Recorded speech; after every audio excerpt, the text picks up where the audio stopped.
আজকে তোমাদের যৌবন, তোমরা যুদ্ধে আছো, আমরা তোমাদের পরামর্শ দিতে পারবো, সহযোগিতা দিতে পারবো, কিন্তু যুদ্ধ তোমাদের করতে হবে। এই যুদ্ধ অব্যাহত থাকবে, এইখানেই শেষ হয়ে যাবে আমি এটা বিশ্বাস করি না।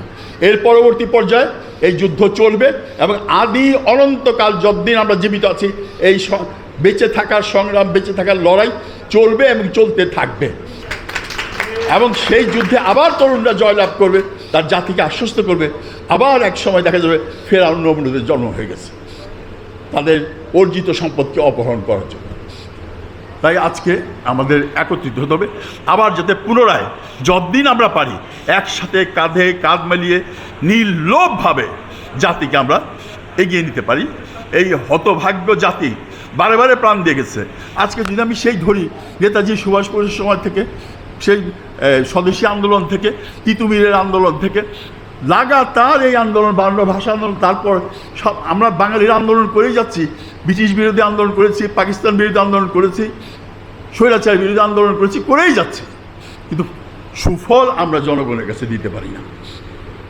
এবার যাতে আমরা দিতে পারি, তা আশা করব যে আজকে যারা নেতৃত্বে আছেন তারা সেই দায়িত্বগুলি পালন করবেন। আমরা তাদের পাশে আছি, তাদের পরামর্শ, সহযোগিতা যতটুকু আমাদের জন্য করা দরকার আমরা তাদের করব, কিন্তু পুনর্বৃত্তি যাতে না হয়, আবার সেই একই রিপিটেশন যাতে না হয়।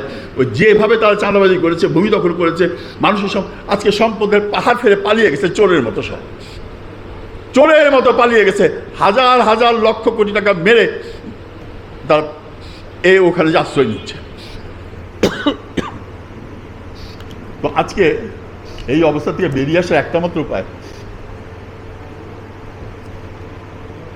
আমাদের ঐক্যবদ্ধ হওয়া এবং জাতিকে এগিয়ে নেওয়া। আর একটা কথা এসছে বন্যা, এই বন্যা কিন্তু আজকে আমাদের নতুন না। আমি সেই 63 সালে বরগুনা থেপুপাড়া বিশাল বন্যা হলো, জলোচ্ছ্বাস। আমরা ঢাকা ইউনিভার্সিটিতে একটা BIWTCর কাছে আবেদন করে আমরা একটা লঞ্চ নিয়েছিলাম, সমুদ্রগামী যাই, ওশনগোয়ী। এবং সেই জাহাজে করে আমরা খেপুপাড়া, পাথরঘাটা, আমতলী, বরগুনা এগুলো আমরা ঘুরে এসেছি। দেখেছি কি ভয়াবহ বন্যা। সেখানে কিন্তু তরুণ সমাজ বসে ছিল না, তারা কিন্তু মাঠে মাঠে ঘুরেছে সেই বন্যা কবলিত মানুষের পাশে দাঁড়াতে।